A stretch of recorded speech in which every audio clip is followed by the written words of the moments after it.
Hello and welcome.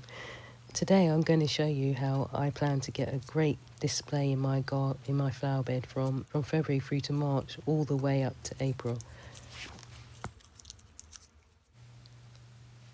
Here I have 8 hyacinth bulbs, 16 daffodil bulbs and on the right 14 crocus bulbs. It's worth noting that handling hyacinth bulbs may cause your hands to itch.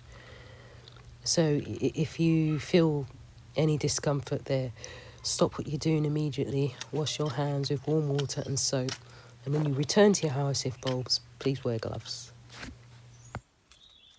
This is a no pruning needed flower bed, so once you plant your bulbs, you pretty much have to sit back and wait till spring for the first blooms.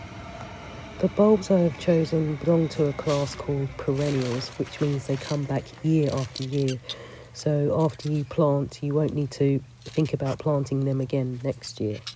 Now, if you've watched my previous videos on bulb planting, you'll know that I'm going to plant the hyacinth bulb on the bottom, a layer of soil on top, and then the crocus bulbs are going to be the last things that go. So between February and March, you'll be expecting the crocus bulbs to bloom.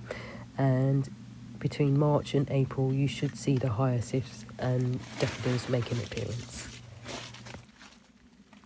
Now, to prepare the flower bed, I would turn over the soil about 12 inches, which is the depth you'll be planting the hyacinth bulbs at.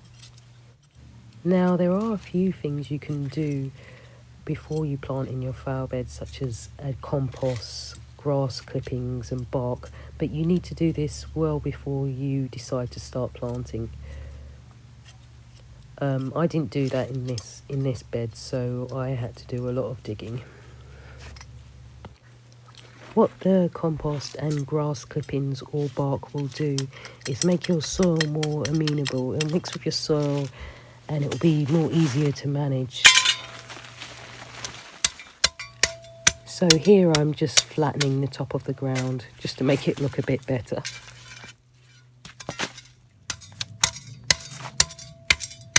So what I should expect to see is the crocus coming up in the front, which will be goblet-shaped yellow flowers. And just behind that, you'll have the hyacinth coming up, and those are clustered bell-shaped flowers. And these will be bracketed on either side by tall yellow daffodils. Here I'm just watering in my bulbs, which is very important because my soil was extremely dry. It just helps the soil pack down above the bulbs and not leave too much air.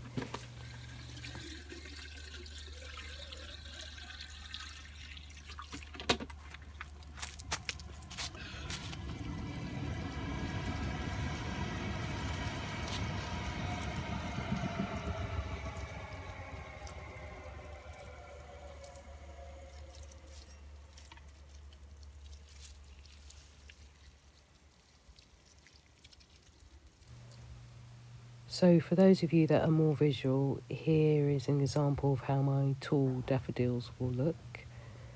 And in the front I will have a salmon hyacinth, which is called Gypsy Queen.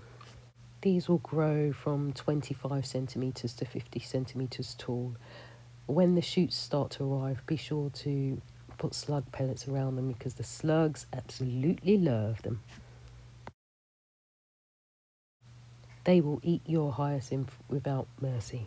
You have been warned. Now, you can't plant Gypsy Queen without planting Gypsy Girl. These are the flowers I'm really looking forward to. These goblet-shaped flowers have 3 outer petals which have russet brown stripes, which I think are just absolutely beautiful. This delicate looking flower will grow to about 10 centimetres tall.